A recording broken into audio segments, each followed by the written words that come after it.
Oke, halo teman-teman. Assalamualaikum warahmatullahi wabarakatuh. Welcome back to my channel Fahmi Susanti. Biasa di ruangan kelas kita di 308 bersama teman-teman yang habis Jumatan. Ini hari Jumat loh ya. Hari Jumat di bulan Ramadan. Tuh, cantik-cantik, ada yang pakai abaya, ada yang pakai baju muslim. Apa namanya, gamis ya?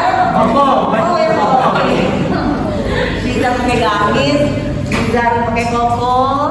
Terus di belakang ada Mutiara, ada Naila, ada Elin ya. Terus ada Juni sama Juli ya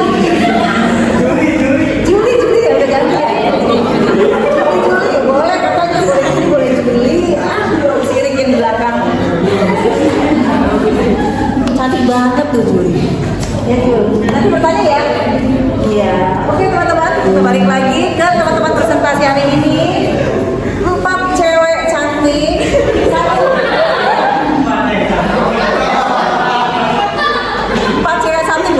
Dia cantik tuh, bener kan? Hariri, kecuali Hariri cowok cantik, bener gak? Kenalan dong, nama siapa? Halo, kenalkan nama saya Muhammad Hariri.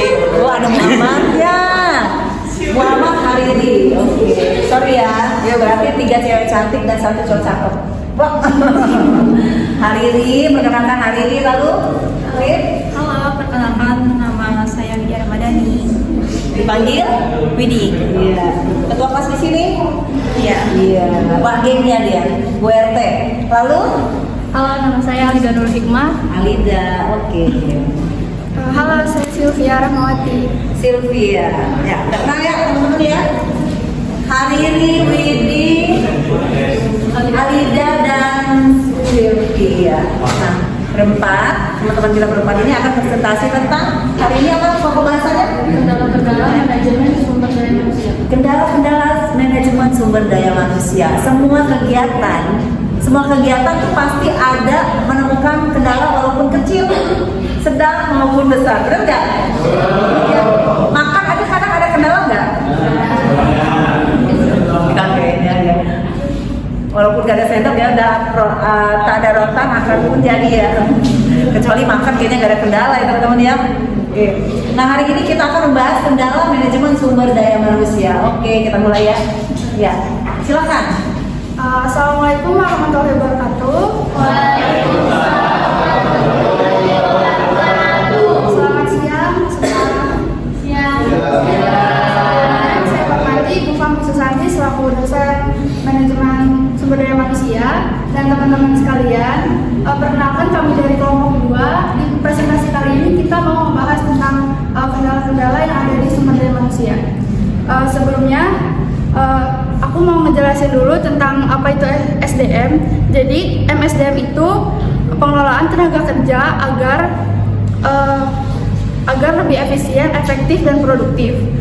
Terus MSDM ini berperan untuk mencapai tujuan organisasi dengan strategi pengelolaan tenaga kerja.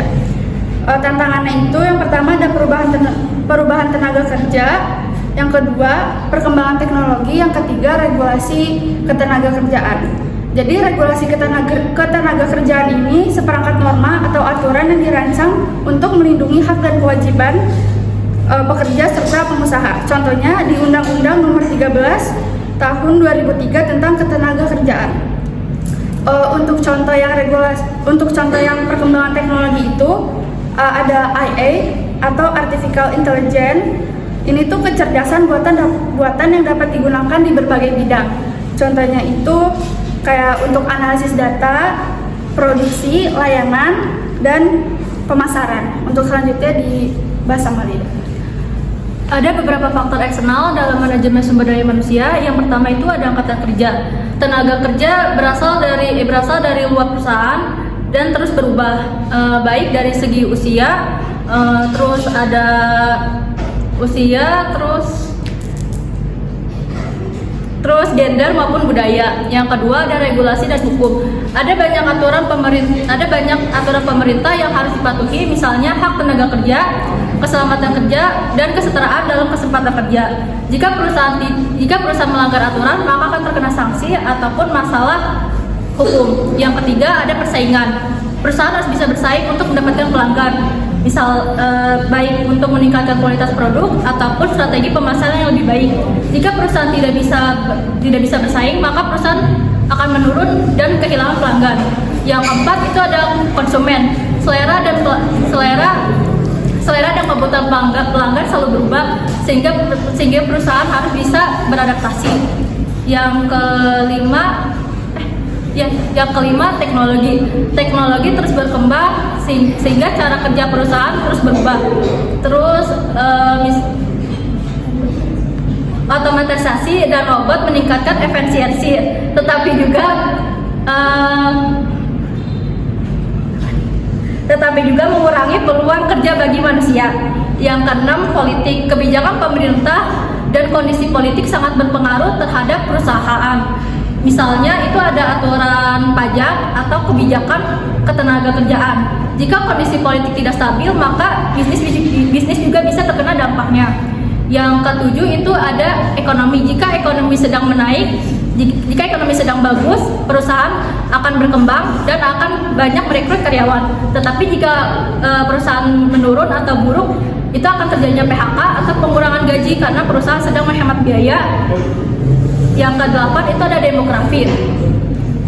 Perubahan dan jumlah karakteristik, misalnya usia, tingkat pendidikan, dan gender mempengaruhi tenaga kerja tersedia. Misalnya semakin banyak perempuan yang bekerja, perusahaan harus bisa menyesuaikan lingkungan agar lebih nyaman bagi semua. Oke, terus dong. Keren banget.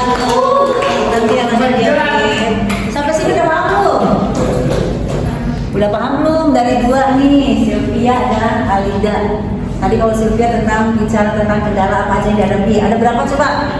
Kalau semua pada nyimak kendala yang biasanya dihadapi di manajemen sumber daya manusia. 1, perkembangan. Oke, suaranya 2. Perubahan tenaga kerja. Yang ketiga. Menyimak semua teman-teman. Oke, ada 3 yang tadi ya. Nah, yang pertama perubahan teknologi ya. Contohnya disebutkan oleh Sylvia tadi apa? Perubahan teknologi AI. AI apa sih? Panjangannya dari artificial intelligence. Oke. Tadinya AI itu dipakai untuk tugas-tugas yang sederhana ya. Tapi berjalannya waktu AI itu untuk pekerjaan yang inti dalam suatu perusahaan. Contohnya dipakai di data, analisis data perlu banget ya. Jadi nggak lebih efektif dan efisien deh. Ya kan kalau pakai AI ya, langsung cari data di pulau ini, jumlah wanita usia suburnya berapa misalkan ya. Tuh. Pokoknya AI dengan menggunakan AI lebih efektif dan efisien dari pengolahan data. Lalu lagi dipakai lagi untuk pelayanan ya, benar ya? Pelayanan. Kalian dengar nggak yang pakai AI? Yang pernah lihat iklannya aja udah pakai AI gitu loh. Ya, jadi nggak harus meng-hire manusia untuk jadi model. Ya, pernah lihat nggak itu? Sampai segitunya ya. Keren banget AI ya. Contohnya ini. Lalu yang ketiga, regulasi tenaga kerja. Ada yang mau jelasin nggak regulasi tenaga kerja? Dari belakang dulu. Silakan. Boleh kasih contoh dong? Ya? Jam kerja. Oke. Nama Mutiara, nama Ibu Au. Mutiara. Oke, jam kerja ya Mutiara ya. Regulasi jam kerja, shift-shiftan ya. Datang jam berapa, pulang jam berapa, jam istirahat jam berapa ya. Oke. Terus dong.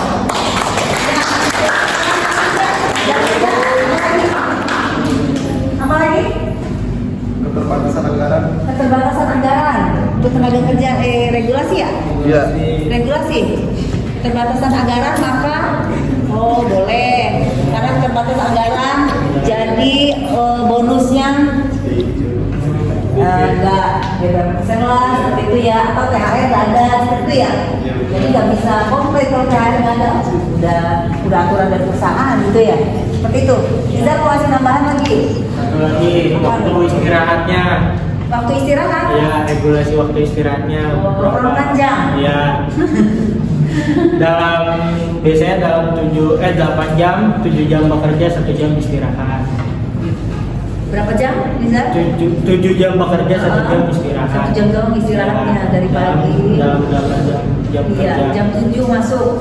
Ya, Iya. berarti jam 7 masuk, sampai jam 14. Sampai jam 12. Iya, istirahatnya cuma 1 jam aja. Berarti lebih banyak di laptop, di alat tersebut gitu ya. Kurang ya sebenarnya ya jam istirahatnya ya.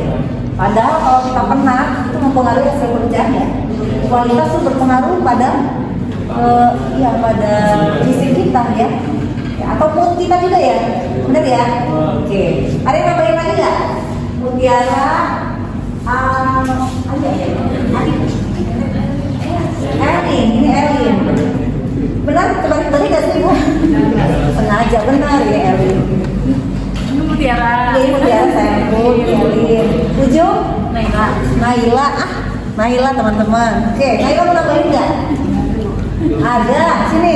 Ibu mau nambahin. Ibu yang maksa. Naila nambahin tadi. Salah satu regulasi dalam tenaga kerja. Absen tadi udah, lalu jam istirahat, pembatasan biaya, apalagi regulasi. Ayo coba mikir. Nah itu dia cuti karyawan, benar cuti karyawan. Apalagi bagi yang wanita ya, yang bersalin itu udah ada undang-undangnya loh, ya cuti bersalin. Harus ada ya? Harus ada. Lalu apa lagi sih? Ada lagi nggak teman-teman? Yang di belakang Ibu? Siapa saya? Ais mau nambahin nggak? Apa ya? Banyak. Apa lagi? Ada yang lagi yang pengen bahas nggak? Stop dulu, pas dulu. Oke. Sampai sini paham ya? Paham. Oke, terima kasih. Lanjut balik ke Alida udah ya? Ini udah. Oke, terima kasih Windy. Yang lain ada yang bertanya? Silakan dibuka dua pertanyaan. Mutiara bertanya. Bisa tanya? Nicholas ya silakan. Nicholas, Kevin, silakan. Jadi mau tanya ya? Ya. Oke. Nah, saya ingin bertanya, apa kendala yang sering dihadapi dalam mengadakan pelatihan karyawan? Kendala yang dihadapi dalam pelatihan karyawan. Ya. Oke, kita jawab sama aja ya. Ya, Bu. Apa sih kendala yang dihadapi dalam pelatihan karyawan? Ya, boleh yang mau jawab. Pelatihan karyawan apa silakan Nicholas? Silakan. Pelatihan dan pengembangan, Kamera dong. motivasi dan kepuasan kerja, manajemen kinerja, hubungan industrial dan hukum ketenaga kerjaan, 6 perubahan organisasi, 7 retensi karyawan. Itu kendala dalam pelatihan. Iya.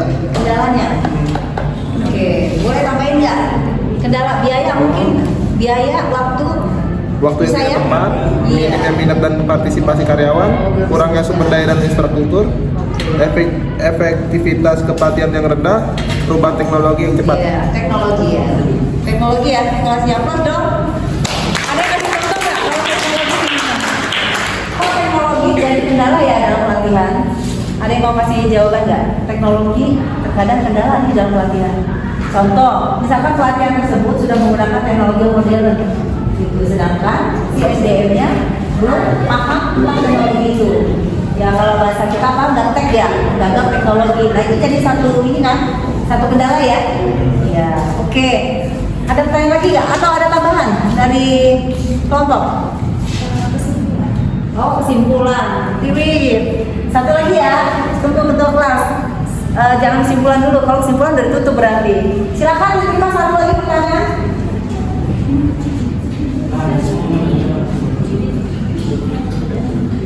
Naila mau tanya?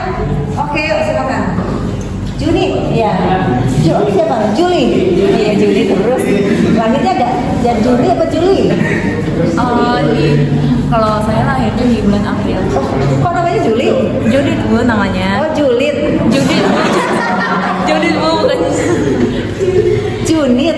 Judit Bu Judit. Judit. Oh, sorry. Astagfirullahaladzim. Ibu manggilnya Juli. Juli dan Juni. Judit. Ya, silakan. Izin bertanya, menurut kalian kendala apa saja yang sering terjadi dalam MSDM? Oke, dari Junit, jangan salah lagi. Kendala apa saja yang terjadi dalam SDM. SDM? Junit terus sebutin tadi. MSDM. Oh, manajemen sumber daya manusia. Dalam manajemennya, apa saja kendala yang sering dihadapi dalam manajemen, dalam memanage sumber daya manusia? Ayo, silakan. Teman-teman yang bantu silakan kalau mau bantu di belakang. Apa saja yang dihadapi dalam memanage ini kita nih sumber daya manusia kan? Nah, kendalanya apa tuh? Satu, ayo, silakan. Satu karakter yang berbeda mungkin ya karakter atau sikap yang selalu berubah, benar ya? Hari ini iya, besok enggak, hari ini rambutnya bagus, besoknya ternyata berubah gitu, ya kan? Itu kendala, salah satu kendala itu. Apalagi pengetahuan bisa, ya kan kadang perusahaan memaksakan sesuatu tapi SDM-nya belum bisa terima. Ya, ayo di pojokan, ayo tambahin. Siapa namanya? Silakan Riza.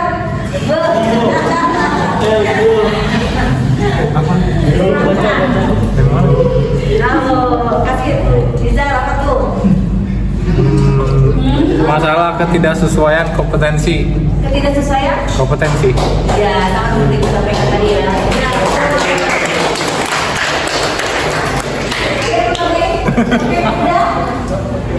Kesimpulan. Oke, cukup ya teman-teman ya, paham ya? Yuk, udah mau habis waktunya, silakan kesimpulan. Untuk kesimpulan, untuk kendala FSDM sendiri itu berasal dari faktor internal maupun eksternal. Lalu juga organisasi itu harus memiliki strategi yang tepat untuk bisa mencapai tujuan perusahaan secara efisien maupun efektif. Dan juga pengelolaan SDM itu bukan hanya untuk meningkatkan efisiensi, tetapi juga menjadi keunggulan kompetitif bagi suatu organisasi. Oke, kita tutup ya. Terima kasih. Sedikit pantun, ada nggak punya pantun nggak? Jalan-jalan ke kota pelajar, jangan lupa beli durian. Kalau nggak konsen saat belajar, hati-hati nilai berkurangan.